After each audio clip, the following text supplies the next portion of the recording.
po, good morning sa ating lahat. Dito po tayo sa ating pong munting halamanan sa bundok. At ito po yung ating mga saging. Oh.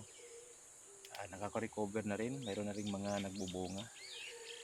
Pero ngayon po, umaga ay wala po tayong walang ulam. Kaya po, mangunguha po tayo ng mga damo dito at gawin na nating ulam itong mga damo dito. Samahan niyo po ako sa mga taga-bundok dyan, lumaki sa bukid ay alam po natin ito. Ang ulam po natin ngayong umaga ay dito sa Bicol ang tawag nila ay paria.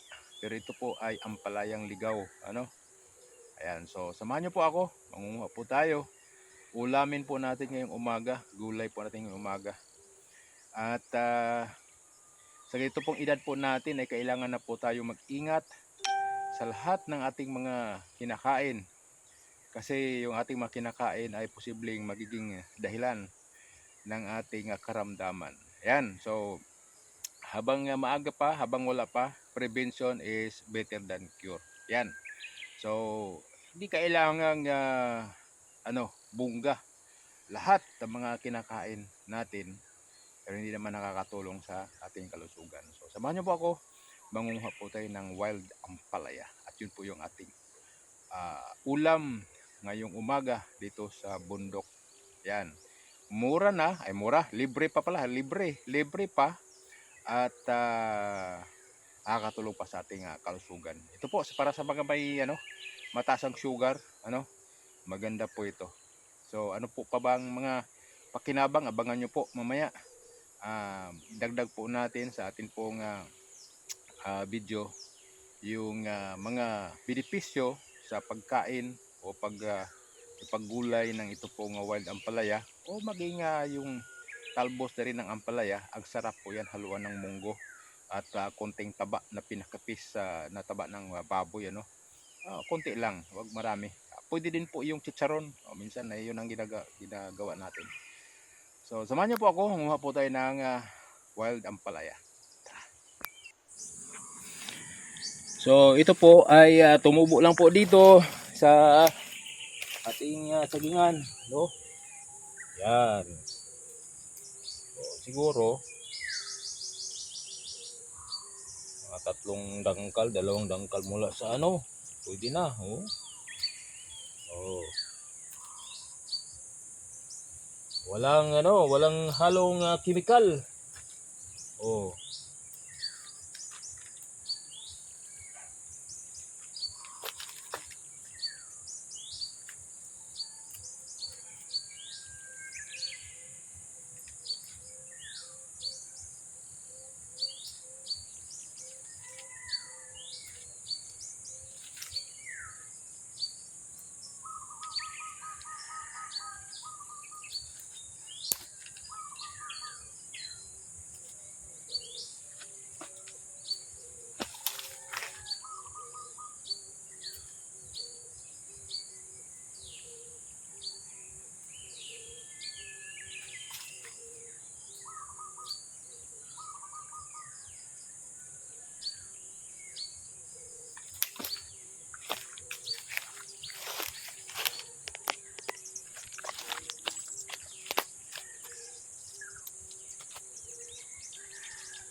Yan, so ito na po yung ating nakuha. Ay, fresh na fresh. Ayan. So, lulutuin na po natin. At abangan nyo po. Tuloy-tuloy niyo po panoorin ang video ito kasi babanggitin ko po, mi-mention po natin ano ba mga pakinabang sa pagkain nitong dahon ng wild ampalaya. Yan.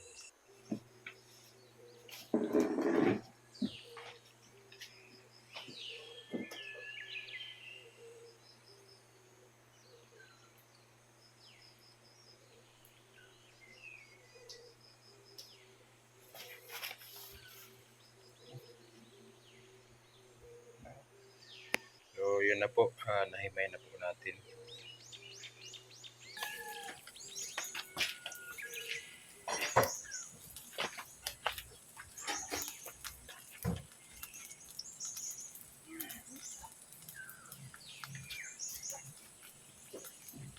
So, ganito lang po kami magluto dito ng pareya. Paraya. Paraya. So, ampalayang ligaw po ito, guys. Oh. So, gagawin, lagay ang mantika, lagay ang bawang, sibuyas, tapos pag nag-brown na siya ng konti, so buhay bundok po tayo at mayroon po tayong libreng gulay, walang chemical, walang pataba, tumubo lang, masipag ka lang mag-ikot-ikot, sipag ka lang manguha. So, yan, brown na. Sunod po natin ay ihuhulog na natin.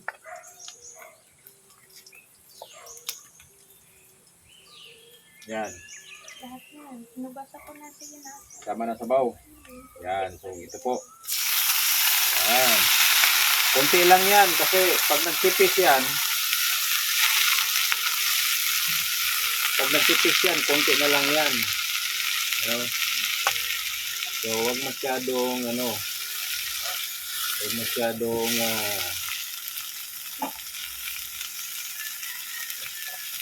natural sa mga medyo mga kabataan ay ayaw nila yung lasa na mapait.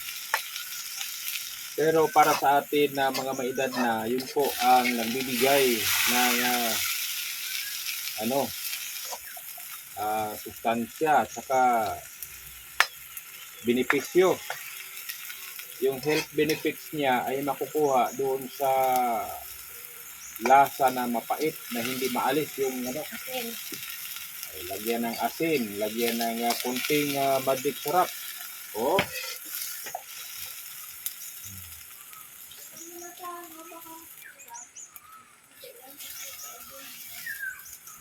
Ganyan.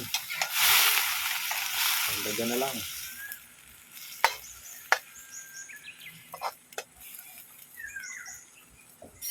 So, ito po ay good for 1 serving. So, ay, sarap. Oh. Pag kumulo na ng konti, okay na yan. Okay na, di ba? Huwag pa sobrahan kasi sobrang pait yan, guys.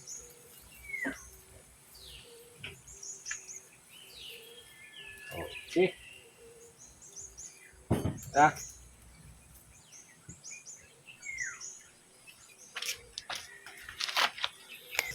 Ayan, so kunin na po natin at lagay na po natin sa ating lalagyan. Ayan. Oh.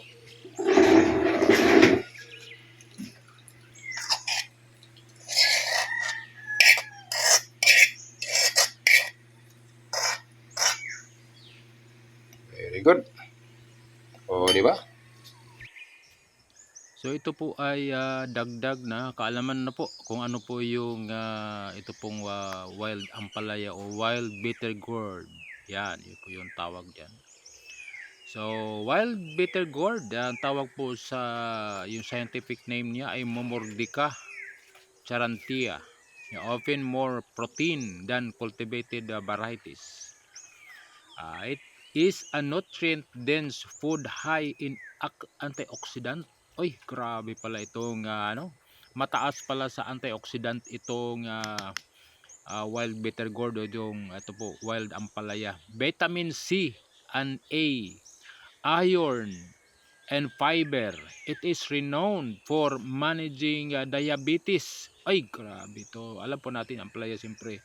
Pero itong ano din pala, wild bitter gourd o wild ampalaya, by reducing blood sugar levels, reducing cholesterol, fighting inflammation, and assisting in weight management. Ay, ano din pala ito? Makakatulong sa pagpapapayat at bawas ng timbang. Ay, grabe, no? Making it a powerful natural health. So, yun po yung makukuha natin sa pagkain nito pong dahon ng wild bitter gourd, wild ampalaya, paria po dito. Here is the key health benefits of wild bitter gourd. So, tandaan po natin, no? Ito po. Yan, diabetes and blood sugar control. It contains bioactive compounds including charantin, bisin, and polypeptide that acts like insulin to move glucose into cells, lowering blood sugar levels in people with diabetes. Malaking tulong para ito talaga para sa mga may mataas ang sugar o diabetes, ano. Then pangalawa, high antioxidant content. Mataas sa antioxidant, no. It is rich in catechin, gallic acid, epicadicin. Grabe itong mga pangalan na ito. Pero ito po anchlorogenic acid which protect cells against oxidative damage, reducing the risk of chronic diseases. Yan po ang tulong nito, no? Mataas sa antioxidant. Yan, yung mga toxic sa ating katawan ay pinipigilan niya, at kung mayroon naman sa loob ay na-flush out niya, no? Nilalabas nila. So, yun po. Immune system boost. Yan, it is an excellent source of vitamins. Ay, mataas pala sa biro mo, 99% pala yung vitamin C ng ito pong wild bitter gourd. 99% of daily value, and vitamin A which are essential for immune function and disease prevention. Kaya guys, it's more on prevention talaga. So, yun po. It's more on prevention is better than cure. Alam na natin yan, ano. Pero ito po pala, pwede tayong kahit magpautos na lang tayo. Yung mga malapit lang dito sa malaking tulong po yan. Narinig ko po sa isang let your food be your medicine and your medicine be your food. So, habang kumakain tayo, dapat nakakatulong sa ating katawan. Yan. Ito po, pangatlo, mayroon pong sinasabi dito, weight management. Weight management, guys. Being low in calories and high in fiber, it aids in weight management and improves metabolism. Ang dahilan kasi ng pagtaba natin madalas ay hindi maganda yung ating panunaw, kaya po pag nakaedad tayo, unti-unti po nagbi-build up po yung ating tummy, pagaya sa akin. Yan. So, weight management. Ito pa, heart health. Malaking tulong din ito pala sa ating mga puso, It helps lower and bad cholesterol and maintains healthy blood pressure. Kaya pala kailangan natin ito, At yung mga ampalaya, kahit yung mga hindi wild, pag medyo maano na siya, sa Bisaya pa naglugnas na, na unti-unti nang papalitan, mamamatay na, pwede natin pakinabangan yung kanilang mga talbos. Meron din po yan. Yan. So it helps sa ating pong puso. Then liver function, it supports liver detoxification and helps flush out toxins. Kaya nga yun antioxidant So lalo na sa ating mga atay.